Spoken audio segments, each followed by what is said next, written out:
Hello everybody, this is Christian from the Architect channel, and in this video I'm going to show you how to create a section and then offer you a few ways to make it look a little more advanced. If you already know how to create a section, you can skip ahead in the video using the chapters below, but if you don't know how to make one yet, I'll show you how to do that right now. So the first thing you're going to have to do is go up to the ribbon up here, and under the View tab is a button called Section. You can either click that or you can go up to the Quick Access panel and click Section from there as well. Just do whatever's easiest for you. They do the exact same function. And for this project, I want to create a horizontal section that is looking north. So to accomplish that, I'm going to go to the exterior left of the building and click once. And as soon as I start dragging, you'll see that a section head appears. And if I keep dragging, you'll see that my section tail is where my section actually ends. And I was just going to click here, but if you want to do an angled section, you can do that as well. But I think it makes the most sense to do a 90-degree angle for this project right here. So after you click that, you'll see that a section box appeared, and a rather large one too. So I'm going to lower that real quick. And now we have a proper section. And you can tell that it's facing north because of this arrow right here that is pointing north. And if I click inside it to our section as well, you can see that our boundary box is facing north as well.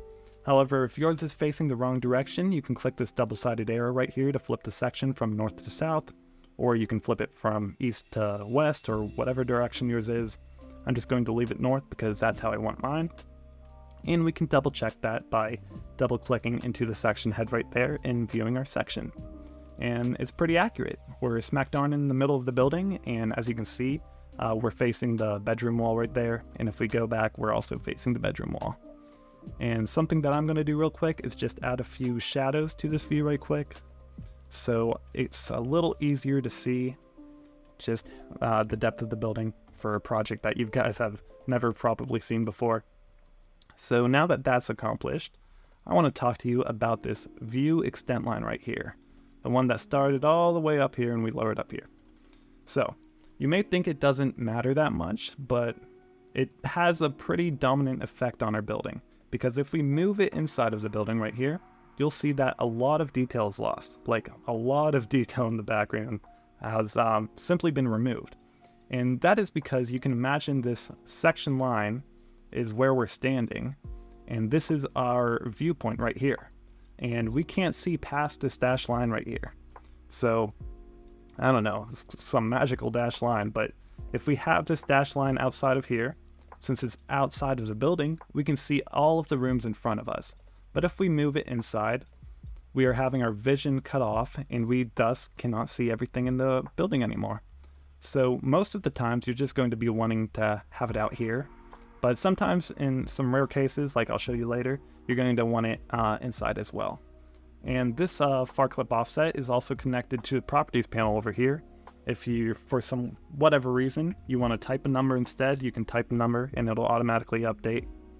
And right above that are some settings with the clipping as well. So by default, it should be clip with outline, but there's also no clip and clip with line, which I'll show you in just a second here. If I go to the section view and click clip with outline and change it to no clip, you'll see that we see everything now. That is because the clipping has been literally removed. And now we can just see indefinitely. We can just see indefinitely into the background.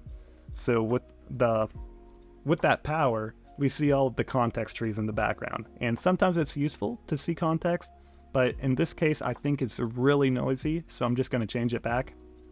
And the difference between clip with outline and clip with line are very minimal, but I'll try my best to explain it to you real quick. So just how we move the length of the building. We can also move the width of the building. So if I go into this view, you can see that I altered the what is this called? I guess the crop. We altered the crop of this view so we can see a lot more nature now. And this will be a perfect area to show you what the clipping does. So I'm just going to create a random wall over here real quick. Make it a diagonal one. And I'll have our extents cut right through the middle of the wall. And now if we go back into our section, we have a floating wall. But this wall right here is going to be the difference between clip with outline and clip with line. Because right here, where this wall ends, that is going to be where our view distance and our wall intersect. However, if I change it from clip without line to clip with line, you'll see that it intersects with a subtle little line. And yeah, that's literally it. That subtle little line is the only change, so it's all just preference really. So if you want that little line to show you what is being cut off, you can include that or you can not include that. I don't think it makes much of a difference, but one thing to note is that this view extent that we extended earlier, this line doesn't also extend with it. You have to extend it separately, but I'm just going to bring them both back in for the time being. All right, now that we have that done, I can show you a few of the more advanced features, beginning with a segment gap. So you can see like a little Z, or sometimes people see a little N, sideways N, but you can click that and it will create a gap in the section right here. And it is still the same exact section, it just has a gap in it. And I think this is quite useful when you have like a feature item that is being like intersected with the section line. So you can showcase that feature, but you can still have that section right where you want it. And I think that's a nice feature, but it's kind of a give and take relationship because sometimes it makes it harder to see where the section is actually cutting. But in this case, I think it does just fine. But to remove it, you're just going to click that Z or N again. And one other thing that is really useful, or that I find really useful, is the ability to split segment your section. So by clicking this, you'll have like a razor tool, and wherever you click, it's going to divide the section into two. And now if I want to put my section all the way up here, you'll see that the same applies. We're still standing on this line and we're looking forward. However, since this gap is here, we're going to skip over the bedroom and we're going to look into our office now. And why is my section taking so long? Okay, now that our section's loaded, that's why it was taking so long. I don't think we updated our view distance. See, just what I was talking about, why it's so important. But now, you can see that all of our other areas are still the same. Actually, the bottom floor is not the same. Let me remove the bottom floor real quick, since I am working in the first floor anyways. You can see that the other rooms are exactly how they were earlier, but I did change the bedroom into the office, into this split section over here. And I can do multiple of those if I want. There's this bedroom over here, and I think I messed up clipping it, so it's not really showing anything anyways. So maybe this is a good idea. So we can split this one again, move it up, let's say to the bedroom over here, our secondary bedroom. We can hit escape to get rid of that, and then we can go back into the section, and you can see that we still have our office, we still have our living area, but now we have another proper bedroom over here. So that's a nice addition to our section tools as well. But let's talk about one last thing, which are these section heads over here. Usually there's a head and a tail, but you can edit those by zooming in and clicking on your section, and you'll see a little rotate button.